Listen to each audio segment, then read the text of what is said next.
শুভ দুপুর, কেমন আছো তোমরা? আশা করি তোমরা সবাই ভালো আছো।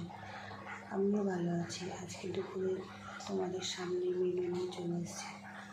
সিম্পল রান্না অবশ্য আজকে। দেখো, ফার্স্ট টাইম হচ্ছে এখানে ভাত, এখানে ডাল করেছি, টমেটো দিয়ে ডাল করেছি এখানে, আর এখানে হচ্ছে কুমড়ো শাক, আর এখানে একটু মাছের তেল ছিল, এটা একটু করেছি, আর এখানে হচ্ছে মাছ।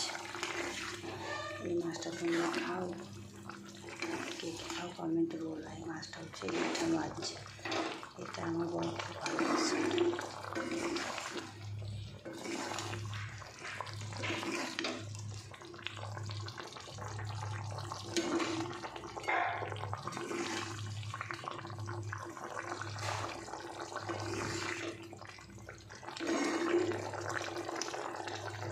এই মাছটা খেতে পছন্দ করে কমেন্টে বলবে, আমারও ভালো লাগে। সবাই ভালো থেকো।